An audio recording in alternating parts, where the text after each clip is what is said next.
এবার না আসিলে বাড়িতে আগুন লাগাইয়া দেব শাড়িতে, শাড়িতে আগুন লাগাইয়া মরার শখ মরে।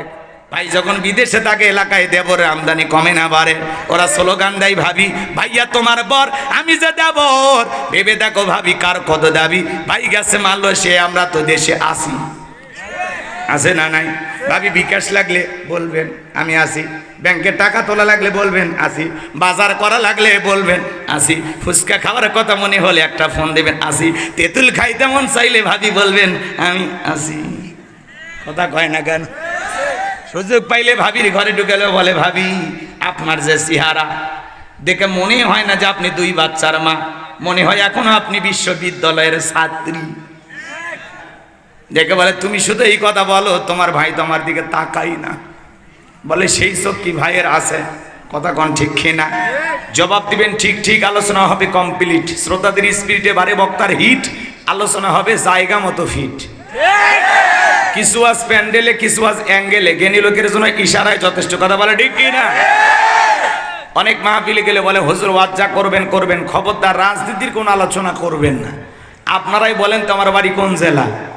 গাইবান্ধা। গরিব এলাকায় বাড়ি দেখে আমার জেলার নামটা নিতে আপনাদের কষ্ট হচ্ছে? একটু জোরে বলেন আমার বাড়ি কোথায়?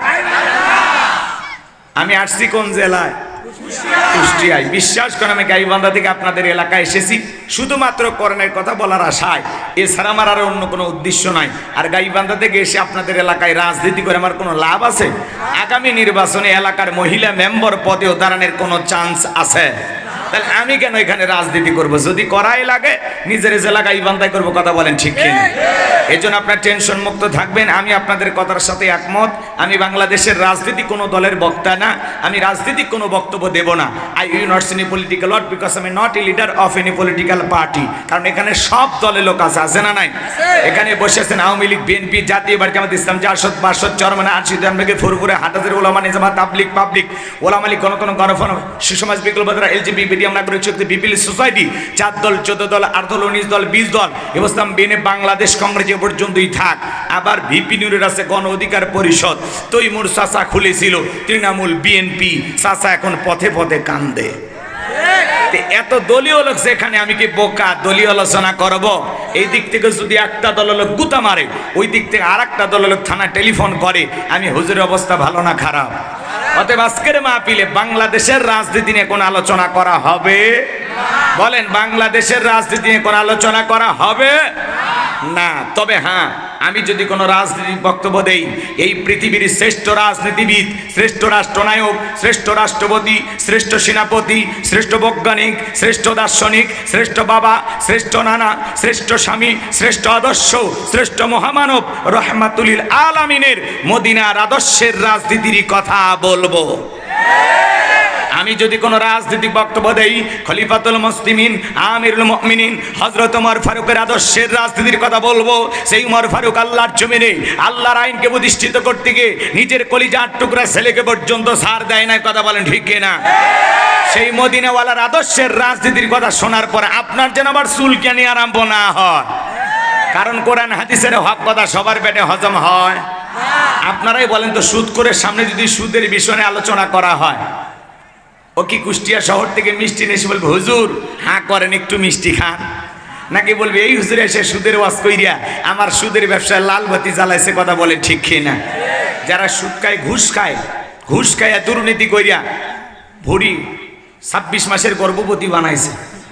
কথা বলে না কেন? এরকম ঘুষ করে সামনে ঘুষের আলোচনা করলে খুশিটা বেজা। যারা বেনামাজি নামাজ পড়ে আসার খাইয়ে পইরে আল্লাহ সিজদা দেয় না, ওদের সামনে নামাজের ওয়াজ করলে খুশি না বেজা।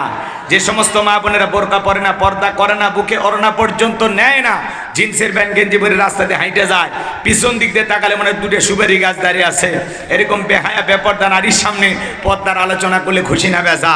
এক কথায় ওয়াজ যদি কারো বিপক্ষে চলে যায়, কিয়ামত পর্যন্ত সে বক্তার উপরে খুশি হবে না। কথা বলেন ঠিক কিনা? এই জন্য পরিষ্কারভাবে একটি কথা বলে দিতে চাই, আজকের আলোচনা সভাপতি স্যারের মতো হবে না, প্রধান অতিথির মতো হবে না, মাহফিল কমিটির মতো হবে না, বক্তার মতো হবে না, শ্রোতাদের মতো হবে না। আল্লাহর কোরআন যা বলবে গোলাম রব্বানি তাই বলবে। এতে কে খুশি কে বেজার ওইটা দেখার টাইম নাই। কথা বলেন ঠিক কিনা? যুগে যুগে নবী রাসূলেরা দাওয়াতি কাজ করেছেন, তাদের দাওয়াতি কাজেও কাফের বেঈমানরা বাধার পাঁচিল তৈরি করে দিয়েছিলেন। এরপরে আল্লাহর পয়গম্বরেরা শত বাধার পাঁচিলকে ভেঙে আল্লাহর জমিনে আল্লাহর পথে মানুষকে দাওয়াত দিয়েছেন। কথা বলেন ঠিক কি না? আপনার আমার প্রিয় নবী কালেমার দাওয়াত দিতে গিয়ে কর্ণের প্রচার করতে গিয়ে মার খেয়েছেন, রক্ত জড়িয়েছেন, দান মোবারক শহীদ হয়ে গেছেন, লোহার টুপি মাথার ভিতর ঢুকে গেছেন, সাহাবায়ে কেরাম দ্বীনকে প্রতিষ্ঠিত করতে গিয়ে মার খেয়েছেন, রক্ত জড়িয়েছেন, জীবন দিয়েছেন। ও বাংলার মুসলমান, 1971 সালে এদেশের মাটির জন্য, এদেশের স্বাধীনতার জন্য আপনার আমার পূর্বপুরুষেরা যদি রক্ত দিতে পারেন, জীবন দিতে পারেন, প্রয়োজন যদি হয় আল্লাহর জমিনে আল্লাহর দ্বীনকে প্রতিষ্ঠিত করতে গিয়ে, কোরআনের সমাজ কায়েম করতে গিয়ে নবীদের মতো সাহাবায়ে কেরামদের মতো বুকের তাজা রক্ত দিতে হয়। কারা কারা দিতে রাজি? দুই হাত তুলে আল্লাহকে দেখান।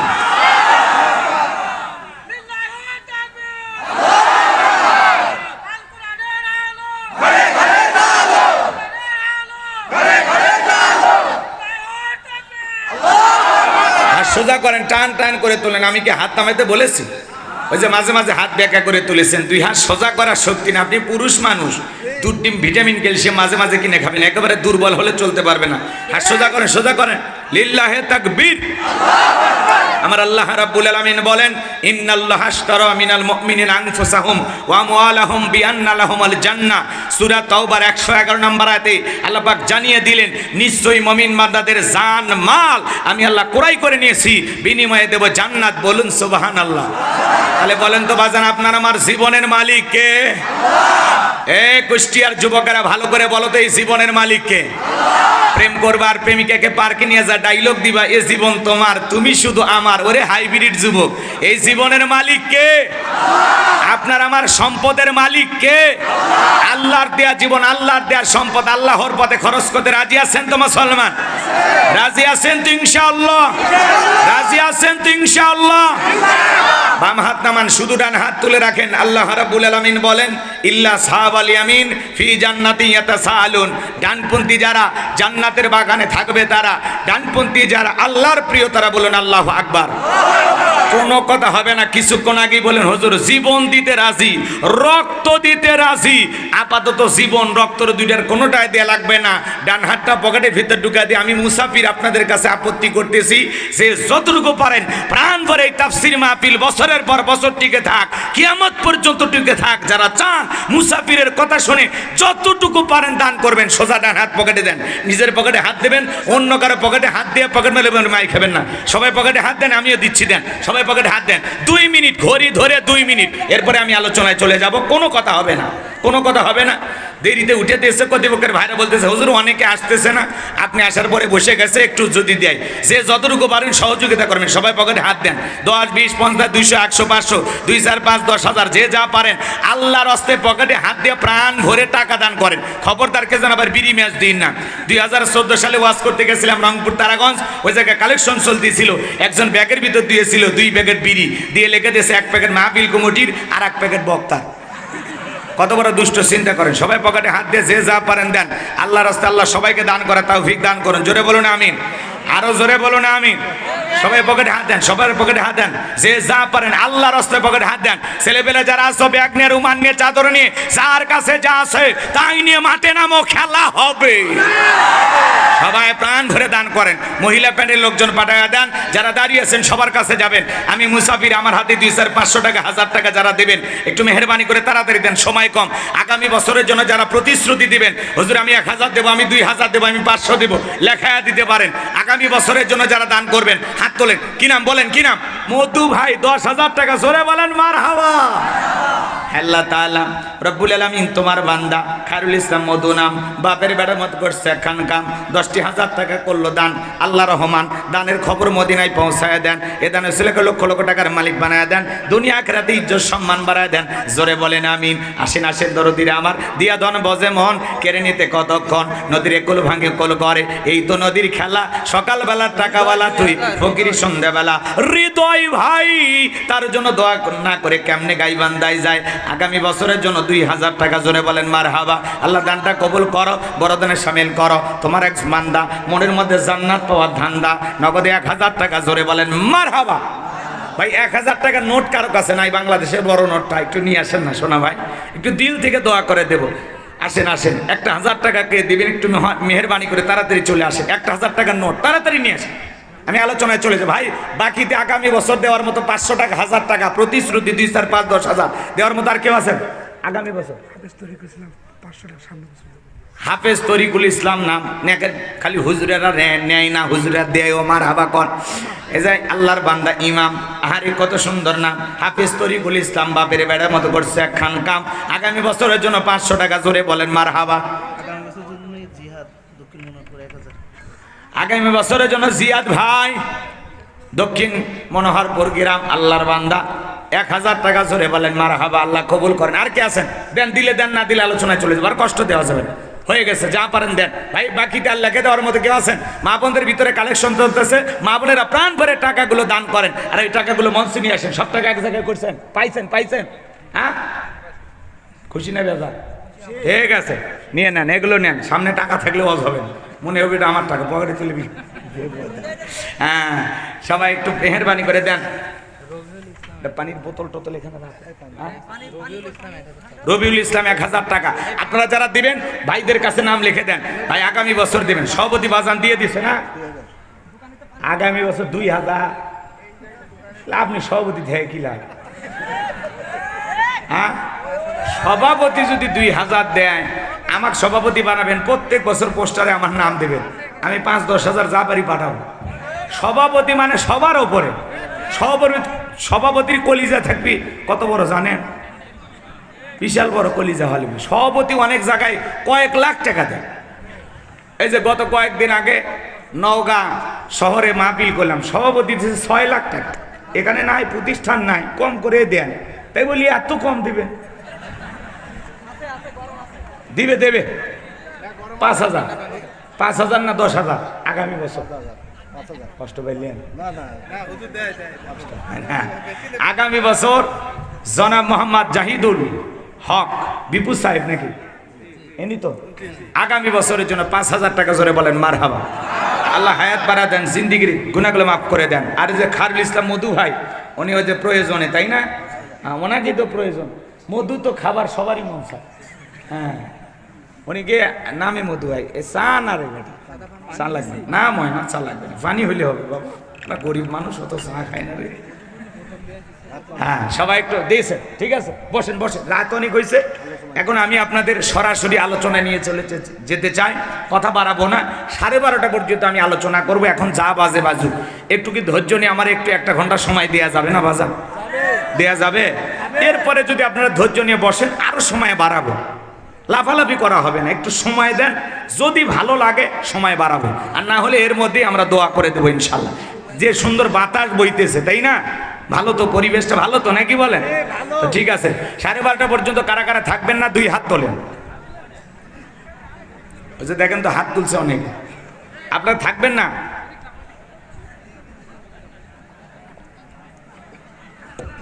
যারা থাকবেন না এরকম নিয়ত আছে, আর বইলেন না, আলোচনা তাহলে এলোমেল হয়, লেখেন আপনারা, লেখেন। আমার এদিক খেয়াল করেন ভাই, 12:30 পর্যন্ত ধৈর্য নিয়ে আমি গুনাহগারের কথা শুনতে কারা কারা রাজি 2 হাত তুলে বলুন ইনশাআল্লাহ। একটু জোরে সরে বলেন ইনশাআল্লাহ। 5-6 ঘন্টা গাড়িতে থাইকে অনেক কষ্ট করে আপনাদের মাহফিলে আসছে, একটু 1 ঘন্টা সময় আমার দেন, বেশি কিছু চাই না। চলেন আমরা আলোচনায় চলে যাই। আমি আপনাদের সামনে পবিত্র কোরআনুল কারীমের সবচাইতে ছোট সূরা, সূরাটির নাম কি বলেন তো? কাউসার। জোরে বলেন কি নাম? কাউসার। সবচাইতে ছোট সূরা কোরআনুল কারীমের 108 নম্বর সূরা। মোট আয়াত আছে 3টি, রুকু আছে 1টি। বিশ্বনবীর মক্কার জিন্দিগিতে এই সূরাটি নাজিল হয়েছে। অনেকে ভাবতেছেন হুজুর সূরা কাউসার থেকে ওয়াজ করবেন, এটা যদি আমরা জানতাম তাহলে কষ্ট করে আপনার মাহফিলে আসতাম না, এরকম কি ভাবতেছেন আপনারা? আচ্ছা, আমি আপনাদেরকে প্রশ্ন করি বাজান, বলেন তো পরিচিত পথে পথ চলতে সহজ না কঠিন? কথা বোঝেন নাই মানে, পরিচিত পথে পথ চলতে সহজ না কঠিন? সহজ। পরিচিত মানুষের সাথে কথা বলে ভালো লাগে না খারাপ লাগে? ভালো লাগে। পরিচিত পথে পথ চলতে যেমন সহজ হয়, পরিচিত মানুষের সাথে কথা বলে যেমন ভালো লাগে, ঠিক বক্তা যদি কোনো পরিচিত আয়াত বা সূরাত থেকে আলোচনা করে এইটা শুনে আরো বেশি ভালো লাগে, কারণ বিষয়টা আপনারও জানা আছে। আর যে জিনিস যত বেশি জানবেন চর্চা কমে না বাড়ে? একটু জোরে বলেন না, চর্চা কমে না বাড়ে? সূরা কাউসারের তাফসীর আপনারা যেভাবে জানেন হয়তো আমি সেভাবে জানি না, আজকে আমি যেভাবে বলবো হয়তো আপনারা এইভাবে শোনেন না। কথায় আছে এক একটা ফুলের এক একটা সুঘ্রাণ, কথা বলেন ঠিক কিনা? এই জন্য এত কষ্ট করে আসছি, একটু শোনার সুযোগ করে দেন, বলার সুযোগ করে দেন, দেখবেন ভালো লাগবে ইনশাআল্লাহ। আল্লাহ কবুল করুন, জোরে বলুন আমিন। তাহলে সূরার নাম কাউসার, জোরে বলেন কি নাম? আর জোরে আল্লাহ কবুল করুন, জোরে বলুন আমিন। কোনো ভূমিকা না দিয়ে আমরা সরাসরি জবান ছেড়ে সবাই তিলাওয়াত করি। আউযু বিল্লাহি মিনাশ শাইতানির রাজীম। বিসমিল্লাহির রাহমানির রহিম। বিতাড়িত মোরদাদ শয়তানের কাছ থেকে আল্লাহ পাকের কাছে আশ্রয় প্রার্থনা চাচ্ছি। পরম করে মহসিম দয়ালু আল্লাহর নামে শুরু করছি। আমরা যে কোনো কাজ শুরু করব কার নামে? আল্লাহর নামে কাজ শুরু করলে বরকত আছে না নাই? তাহলে সূরার নাম কাউসার, জবান ছেড়ে সবাই তিলাওয়াত করুন। ইন্না আ'তাইনাকাল কাউসার ফাসাল্লি লিরাব্বিকা ওয়ানহার ইন্না শানিয়াকা হুয়াল আবতার। আল্লাহু আকবার। যে কোনো আয়াত বা সূরার তাফসীর করতে হলে কোন প্রেক্ষাপটে কোন সময় আল্লাহ তাআলা সেই আয়াতটি বা সূরাটি নাজিল করেছেন সেই নাজিলের প্রেক্ষাপট জানার দরকার আছে না নাই? আরবিতে বলা হয় শানে নুজুল। যদি শানে নুজুল আলোচনা করা হয় তাহলে তাফসীর বুঝতে সহজ হয়, বলুন সুবহানাল্লাহ। তাহলে কোন প্রেক্ষাপটে কোন সময় রসুলের ওপরে আল্লাহ পাক সূরা কাউসার নাজিল করেছেন আমি কি একটু তুলে ধরবো? ভাই আপনাদের কি কষ্ট হচ্ছে? বলেন তো বাজান, এই কোরআনের কথাগুলো শুনলে লাভ না লস? একটু জোরে বলেন, লাভ না লস? লাভটা কি আমার আল্লাহ জানায় দিলেন। وَإِذَا قُرِئَ الْقُرْآنُ فَاسْتَمِعُوا لَهُ وَأَنصِتُوا لَعَلَّكُمْ تُرْحَمُونَ। সূরা আরাফ আয়াত নাম্বার 204 আমার আল্লাহ রাব্বুল আলামিন জানায় দিলেন, তোমাদের সামনে যখন কোরআন পাঠ করা হয়, কোরআনের আলোচনা করা হয়, চুপ করে কান লাগে মনোযোগ সহকারে কোরআনের কথাগুলো শ্রবণ করো। যারা চুপচাপ কোরআনুল কারীমের কথাগুলো শ্রবণ করবে আমার আল্লাহ রাব্বুল আলামিন আসমান থেকে তাদের উপরে আল্লাহ রহমত বৃষ্টির মতো নাজিল করবেন, বলুন সুবহানাল্লাহ। এটা জান্নাতের বাগান, এই জায়গায় আল্লাহ রহমত নাজিল হইতেছে, এই বিশ্বাস আপনার আমার দিলে আছে না নাই? কোরআনের কথাগুলো শুনলে লাভ না ক্ষতি? আমার আল্লাহ জানিয়ে দিলেন ওয়াযাক্কির ফাইন্না যিকরা তানফাউল মুমিনিন। সূরা যারিয়ার 55 নম্বর আয়াত আল্লাহ ডেকে বলেন, যারা আমার মুমিন বান্দা তাদের সামনে যখন কোরআন দিয়ে ওয়াজ করা হয়, কোরআন থেকে উপদেশ দেওয়া হয়, এই কথা শোনার পরে আমার মুমিন বান্দাদের উপকারে আসবে, বলুন সুবহানাল্লাহ। তাহলে আল্লাহর কোরআন থেকে যদি কথা বলি আপনাদের কি কোনো সমস্যা আছে? বলেন তো বাজান, এই কোরআনের মধ্যে কোনো ভুল আছে? কোনো মিথ্যা আছে? কোনো ধোঁকা আছে? থাকবে কি করে? কিতাবটি নাজিল করেছেন কি? সে আল্লাহ রাব্বুল আলামিন বলেন যালিকাল কিতাবু লা রাইবা ফি। এটি এমন একটি কিতাব যেই কিতাবের মধ্যে কোনো সন্দেহ নাই, কোনো সংশয় নাই, কোনো মিথ্যা নাই, কোনো ধোঁকা নাই। দেয়ার ইজ নো ডাউট, বলুন আল্লাহু আকবার। হুদাল্লিল মুত্তাকিন, মুত্তাকি বান্দাদের জন্য গাইডলাইন হিসাবে, পথ প্রদর্শক হিসাবে আসমান থেকে কিতাবটি নাজিল করেছেন কি? সেই কিতাব থেকে আলোচনা হবে। সূরার নাম একটু জোরে বলেন, সূরার নাম। তাহলে কোন প্রেক্ষাপটে কোন সময় রসুলের উপরে আল্লাহ পাক সূরা কাউসার নাজিল করেছেন আমি কি একটু তুলে ধরবো আপনাদের সামনে? বলবো আমার ভাইয়েরা। বিশ্বনবীর প্রিয় সাহাবী হযরতে আনাস রাদিয়াল্লাহু তাআলা বলেন, আমরা রসুলের চারপাশে বসা, আমি তাকায় দেখি নবীজির মনটা ভীষণ খারাপ, মুখটা মলিন, চোখের কোনা দিয়ে অশ্রু ঝরতেছে। কিছুটা সময় অতিবাহিত হয়ে যাওয়ার পরে আমি তাকায় দেখি বিশ্বনবী মুস্কি মুস্কি হাসতেছেন, বলুন সুবহানাল্লাহ। হযরতে আনাস দেখে বলেন, নবী গো, এই মাত্র দেখলাম মনটা খারাপ, মুখটা মলিন, চোখের কোনা দিয়ে অশ্রু ঝরতেছে, আবার কেন মুস্কি মুস্কি হাসেন? আমার নবী কেন কাঁদেন, কেন হাসেন? এর পেছনে রহস্য আছে না নাই? নবীজির মনটা খারাপ, চোখের কোনায় পানি, কারণ হলো নবীজির কলিজার টুকরা ছেলে সন্তানগুলো জন্মগ্রহণ করে, আর একে একে ছেলে সন্তানগুলো মারা যায়। ইব্রাহিম মারা যায়, আবুল কাসেম মারা যায়, তাহের মারা যায়। একে একে ছেলে সন্তানগুলো যখন জমিন থেকে বিদায় নেয়, বাবা হিসাবে নবীর মনেও কষ্ট লাগে কিনা? এই জন্য আমার নবীজির মনটা ভীষণ খারাপ। একে তো সন্তান হারানোর ব্যথা, অন্যদিকে নবীজির কাছের চাচা নাম হলো আবুল আহাব, ডেকে বলে ভাতিজা, তোমার বংশী ভাতিজানোর কেউ থাকলো না, তুমি একটা লেজ কাটা, তুমি একটা নির্বংশ, জোরে কন্যা উজুবিল্লাহ। একে তো সন্তান হারানোর ব্যথা, অন্যদিকে আপন মানুষদের সমালোচনা। নবীর মনের কষ্ট কমে না বাড়ে? একটু জোরে বলেন, কমে না বাড়ে? আপনারাই বলুন, আল্লাহ না করুক আপনার আমার সন্তান যদি মারা যায়, কাছের আত্মীয় স্বজনদের উচিত বিপদের দিনে সান্ত্বনার বাণী শোনানো। বাবা তুমি সবর করো, ধৈর্য ধারণ করো, আল্লাহ সন্তান দিয়েছে, আল্লাহ নিয়েছেন, জীবন মৃত্যুর মালিক আল্লাহ, আল্লাহ সন্তান দিয়েছে, আল্লাহ নিয়েছে, মন খারাপ করো না, সবর করো, ধৈর্য ধারণ করো। আল্লাহ যদি চায় বছর না ঘুরতে আবারও তোমাদের ঘর আলোকিত করে আল্লাহ সন্তান পাঠাবে। কথা বলেন ঠিক কি না? কাছের মানুষদের উচিত বিপদের দিনে সান্ত্বনার বাণী শোনানো। কিন্তু নবীর চাচা আবুল আহাব এতটাই খারাপ, আবু জেহেলের চাইতে আবুল আহাব বেশি খারাপ। আবু জেহেলের নামে আল্লাহ সূরা দেয় নাই, আবুল আহাবের নামে সূরা দিয়েছে। কথা বলেন ঠিক কিনা? এই আবুল আহাব ডেকে বলে ভাতিজা, তুমি একটা লেজ কাটা, তুমি একটা নির্বংশ। এই কথা বলে আমার নবীজিকে কষ্ট দেয়। আপনার আমার নবীর ছেলে সন্তানগুলো কেন শিশুকালে মারা গেল? একটা ছেলেও কেন যৌবন পর্যন্ত জীবিত থাকলো না? অনেক পয়গাম্বরের ছেলে যৌবন পর্যন্ত জীবিত ছিল, প্রাপ্ত বয়স হওয়া পর্যন্ত জীবিত ছিল, কিন্তু বিশ্বনবীর একটা ছেলে সন্তানও কেন জীবিত থাকলো না? আল্লাহ তাআলা কেন সবাইকে শিশুকালে নিলেন? এর পিছনেও রহস্য আছে না নাই? নবীজির ছেলে সন্তানগুলো শিশুকালে বিদায় নেওয়ার পিছনে কারণ আছে তিনটি। জোরে বলেন কয়টি? নবীর উম্মত হিসাবে জানতে মনে চায় না নবীজির ছেলে সন্তানগুলো কেন জীবিত থাকলো না, কেন আল্লাহ তাআলা তাদেরকে শিশুকালে নিলেন? কি সেই তিনটি রহস্য, কি সেই তিনটি কারণ? কারা কারা শুনতে রাজি? দুই হাত তুলে আল্লাহকে একবার দেখান। লিল্লাহে তাকবীর।